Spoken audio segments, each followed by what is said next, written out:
গোলের জবাবে গোল। ১৯ মিনিটে আজারবাইজানের স্কোরের পর মারিয়া মান্ডার জবাব। ডিরেক্ট শটে বল জড়ালেন প্রতিপক্ষের জালে। খড়ের মাঠ বলে কথা, র্যাঙ্কিংয়ে যতই এগিয়ে থাক ছেড়ে কথা হবে না।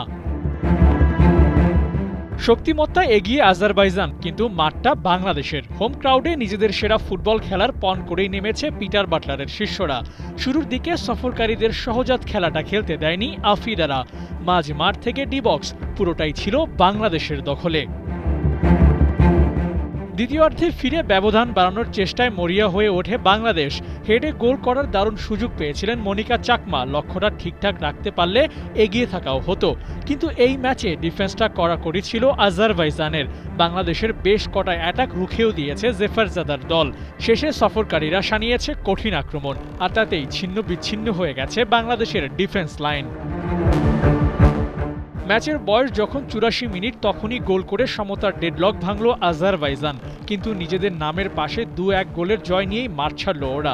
বাংলাদেশ দলের বিপক্ষে ওরা খেলেছে মাইন্ড গেম। কিছুটা ধীরস্থির ফুটবল খেলে এনার্জিটা জমিয়ে রেখেছিল শেষ সময়ের জন্য। বাংলাদেশ দল যখন খানিকটা ঝিমিয়ে পড়েছিল, তখনই স্পটলাইটে মানিয়া ইশরাত জয়সূচক গোল করে স্বস্তি ফেরান ডাগ আউটে। প্রথম গোলের জবাবটা দ্রুত দিতে পারলেও দ্বিতীয় গোলের জবাবটা এদিন দিতে পারেনি ঋতুপর্ণা চাকমারা। প্রতিপক্ষের কাছে শেষ সময়ে গোলে হারল ম্যাচটা। মালয়েশিয়ার বিপক্ষে হারের পর ঘুরে দাঁড়াতে পারেনি বাংলাদেশ দল। অ্যাটাকিংয়ে এদিন দুর্বলতাও ছিল স্পষ্ট। পিটারের হাইল্যান্ড ডিফেন্সটাও কাঠগড়ায় দাঁড় করানো যেতে পারে। পরপর ২ ম্যাচে একই স্ট্র্যাটেজিতে খেলে ব্যর্থ তার দল। ট্রাই নেশন সিরিজটা বাংলাদেশের জন্য ছিল এশিয়ান কাপের প্রস্তুতির জন্য দারুণ এক সুযোগ। ঘরের মাঠে প্রথম কোনো ইউরোপিয়ান দলকে প্রতিপক্ষ হিসেবে পেয়েছিল বাংলাদেশ, তবে সেই আসরের শেষটা হলো হার দিয়ে।